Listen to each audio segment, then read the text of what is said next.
Oh no. No, we are not doing this.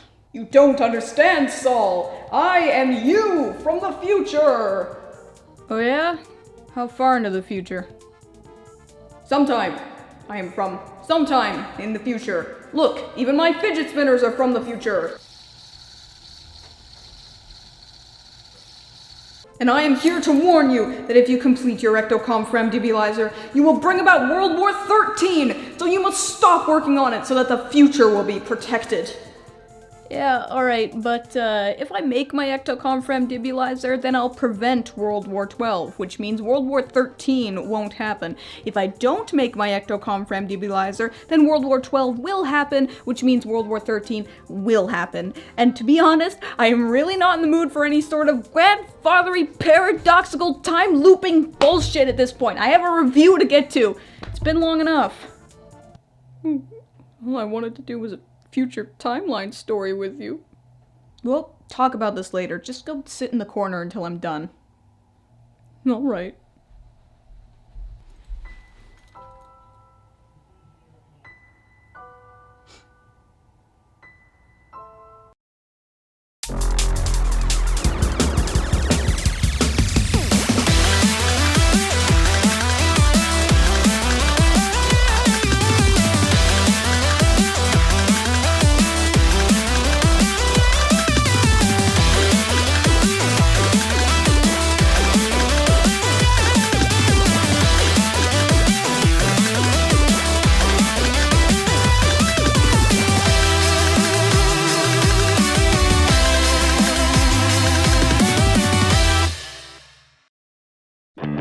Three, two, one. Got a blast!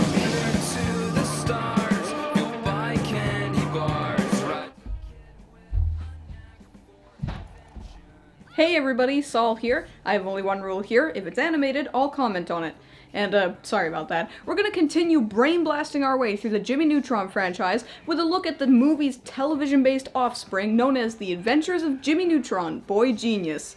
Ooh boy, this is gonna be more fun than building a Zomzoom Goffitator on the 12th of April! The Adventures of Jimmy Neutron, Boy Genius is a 3D animated series created by John A. Davis and Steve Odekirk, produced by O Entertainment and DNA Productions, and is a sequel to the theatrically released film Jimmy Neutron, Boy Genius.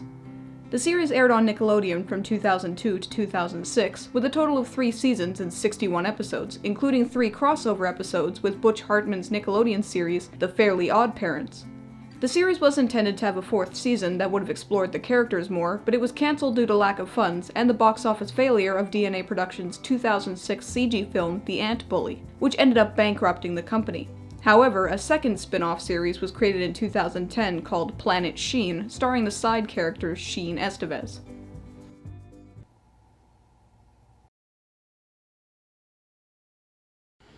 Well then, ladies and gentlemen, let's take a rocket ride straight into the Adventures of Jimmy Neutron, Boy Genius.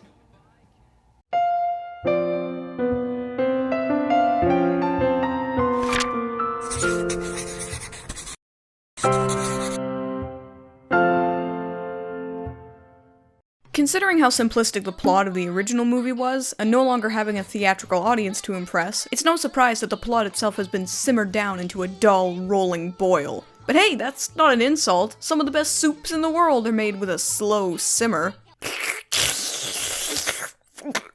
So the plot continues to follow the young genius Jimmy Neutron, who demonstrates new gadgets and gewgaws almost daily to his little entourage of friends, which much more often than not fuck up either himself, his friends, or the entire town of Retroville. Jimmy must then use his smarts to unfuck the fucked up situation before the fucking townspeople fucking lynch him for fucking things up in the first fucking place. Well, now, I'm not going to criticize this plot for being simplistic, because that'd be rather pedantic of me. No, rather, I'm going to praise its casual nature that manages to be entertaining, even when it's going through the incredibly tropey motions that seemingly all early 2000s Nickelodeon cartoons had to go through. But that plot...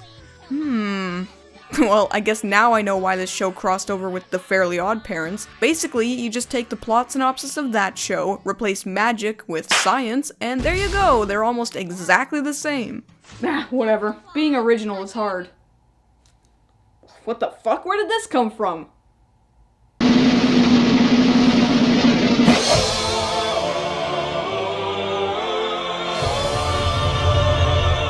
Now, seeing as how the characters in the movie were just kind of there, and they made no emotional impact whatsoever, I'm excited to see how well the characters are developed here. Nothing like a fudgesicle to get my heart soaring. But, I mean, it's making me pretty cold. I should put on a scarf. There you go. So here's Jimmy Neutron, the kid with a knack for inventions, with a super-powered mind and a mechanical canine. He rescues the day from sure destruction. Actually, he doesn't so much rescue the day as he does ensure that the day is full of conflict and turmoil because of his crazy creations. Jimmy is a lot more interesting in this series because he's not always a good guy. He's rather selfish a lot of the time and takes advantage of his friends and loved ones for his own personal gain. He never seems to learn from his mistakes and expects everyone to just put up with his scientific shenanigans because he's smarter than them. I mean, this is a kid who works with highly unstable nuclear material in his clubhouse on a daily basis and nobody seems to stop him. Whoa. Wait a sec. Selfish, unstable genius? Takes advantage of his loved ones? Fills days with conflict and turmoil because of his creations? I've cracked it! Jimmy Neutron is a prequel to Rick and Morty! Oh my god, Jimmy even wears blue pants! I used to wear blue pants. Okay, in all seriousness though, in spite of his shortcomings, I still like Jimmy quite a bit. He contributes well to the character dynamic and has a bit of biting sarcasm that makes him funnier than your average Nickelodeon protagonist. Though, I will always wonder how Jimmy is able to afford his experiments when even a gram of tritium is worth $30,000 US. Man, if Jimmy isn't selling his inventions to underground terrorist cells, I'd be very surprised. Anyway, moving on from that powder keg, we have Carl Wheezer, who is basically the same as his movie depiction. He's still a huge llama lover, a hypochondriac, a sensitive soul, and sexually attracted to Jimmy's mom. Actually, that's new. And super uncomfortable. Carl's just as fantastic and amusing as he was before, and it's still all thanks to Rob Paulsen's perfect pulchritudinous voiceover. Shine on, you crazy diamond, and bring us many more great voices for years to come. And lastly from the boys club is Sheen Estevez, who is considerably more spastic and unhinged than his movie counterpart. But in saying that, he's also considerably more entertaining than before, as he tends to steal the scene with his ear-shredding paroxysmal nature. I find that Sheen never outstays his welcome with his more annoying tendencies, almost as though he's not supposed to be the focus, and there's a good reason for that? But let's not get into that right now. Instead, let's get into Cindy Vortex and— oh, Jesus, that did not come out right. God damn it, let's look at Cindy Vortex, who is still Jimmy's nemesis and rival, but she tags along on a lot more of the adventures and becomes an equal contributor, helped by the fact that the whole girl power angle is much more toned down in the series. Cindy's funny and enjoyable to be with, except when she and Jimmy are doing the whole love-hate relationship bullshit that I hate so much it makes my kidneys want to dissect themselves and sell themselves on the black market. And last but not least is Libby Fullfax, who is still a hip-hop loving girl in a class of sass, and who also becomes a much larger contributor to the adventures over time. Libby's probably one of my favorite characters because she's the most grounded out of everyone. Sure, she still has her funny moments, but she helps to balance out and rein in the sheer silliness pouring in from all sides.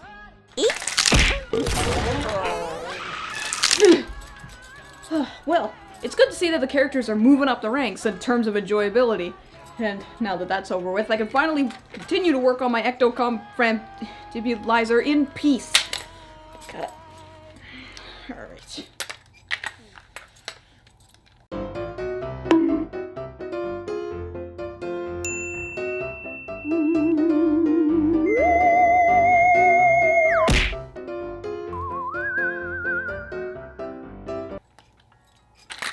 Okay, so the ectocomframdibulizer is nearly complete. I just need to find 2 ounces of highly concentrated non-radioactive cesium. I have no idea where I'm gonna find that, but while I look for it, let's take a look at the good things. So, right off the bat, one thing I can definitely appreciate about this series is its humor. While the first season's humor is pretty much what you'd expect from a kids show, over time it escapes the shackles of its Nickelodeon trappings and develops this snarky self-awareness that brings in more than a few gut-mining chuckles to the table. It works especially well because of the burgeoning character dynamic and how well the main characters all play off of each other. They all balance each other out and have complementary personalities that keep it from getting irritating, from which the comedy just flows naturally. Is it the funniest cartoon ever? No, not at all, but I guarantee that it's funnier than the average bear. I mean cartoon! Another thing to admire is that they really step up their intellectual game here. Much like the movie, which at least attempted to present itself in a somewhat scientific manner, this series goes all out and really likes to get chummy with the science of things. Of course, like before, not all of it could work in real life, but it's just nice to see a kids series not get tangled up in made-up bullshit for a change. Now, is it the smartest cartoon out there? Well...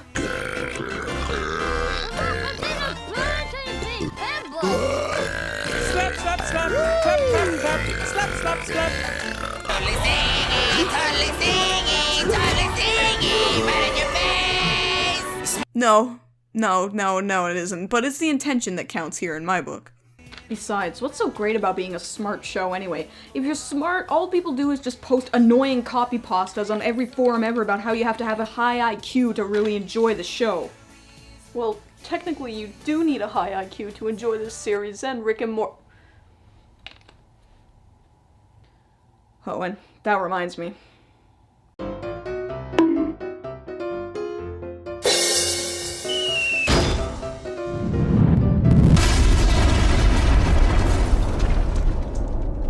Now then, I believe I found a good source of highly concentrated non-radioactive cesium inside this ancient Mesopotamian skull. Why the fuck it's in there? I have no idea, but while I dig it out, let's take a look at the bad things. Now, for the sake of my own hate-engorged pancreas, I'm happy to say that nothing in this series really drags me down into the depths of ire, but there are some things to point out regardless. You may notice that this series has an undeniably lackluster presentation. I mean, I get it, it's an early 2000s CG cartoon, but every single shot is bland, the color palette is washed out and dull, and the animation is limited, to say the least. Now, great things can be done even with similar limitations, and I've seen it many times before, but the style never really evolves over time, just kinda stays the same, and it quickly becomes a bore to look at. This may not bother some people, and that's okay, but it's not something that I can easily ignore. I did also mention the teeth-grindingly aggravating, tsundere-esque romance that Jimmy and Cindy have, so I won't go into more detail, but that's definitely something worth slinging my shit at, that's for damn sure. And finally, given the nature of this cartoon, it's not one to really get invested in. Not that it has to be, but it's just one of those status quo type shows that you watch on a rainy Sunday afternoon with your eyes half open. It's always entertaining, yes, but it's never really engaging, due to the fact that it's extremely formulaic, and never strays from that path even once. Like I said, not all cartoons have to blow my mind, but it'd be nice if this one could at least blow a single neuron.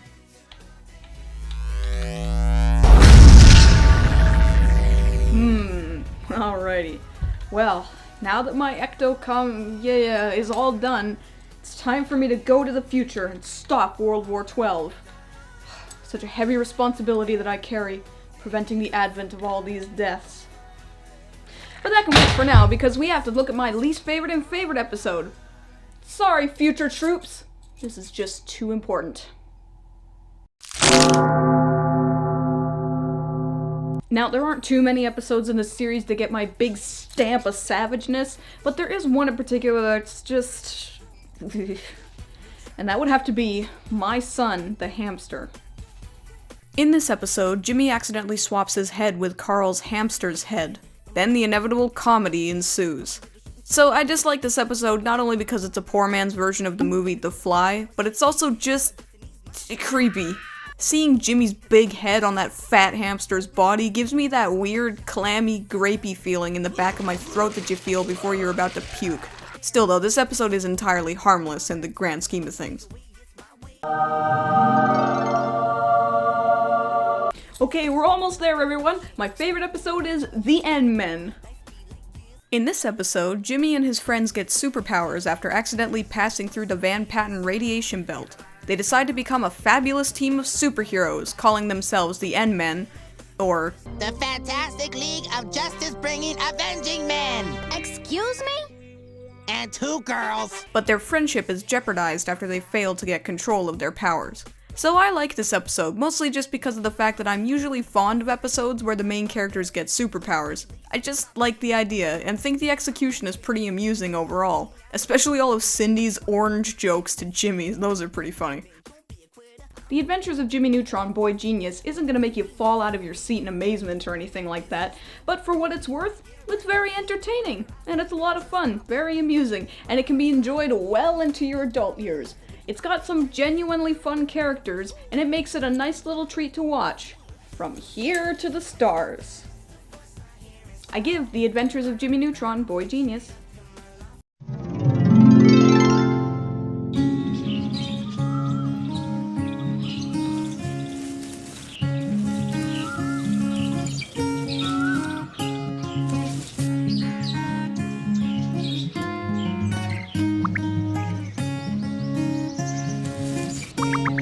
Three and a half eyes out of 5. So, The Adventures of Jimmy Neutron, Boy Genius. Is it watchable?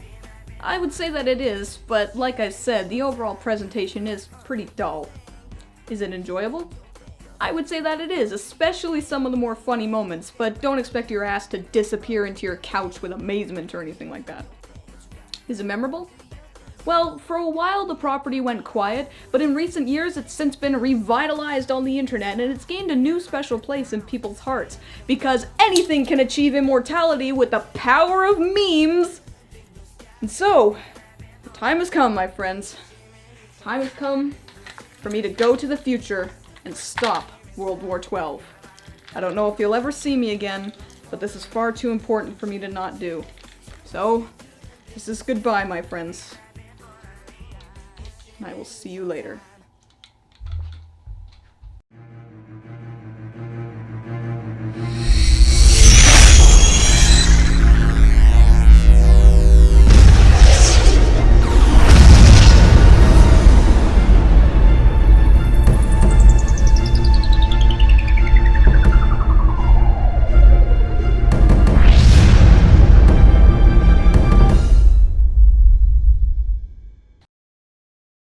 With great animation and the best plots and just the best voice acting you've ever seen, I can safely say that Code Lyoko is the best cartoon of the early 2000s.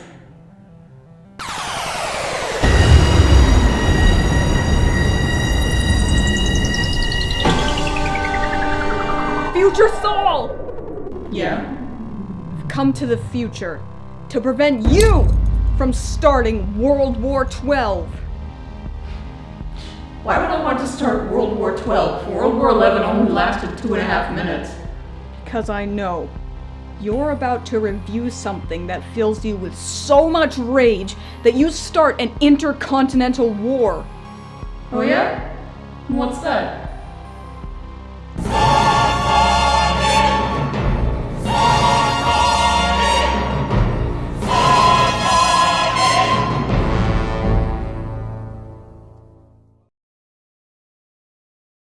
Would you like to stay up to date on the latest EyeofSol news, as well as contribute directly to my channel? You can find my Twitter page, my Facebook page, and my link to my Patreon page there on the screen for you, as well as in the description. I update the Twitter and Facebook pages every day, so if you want to check out news on the show as well as updates, just follow the links here.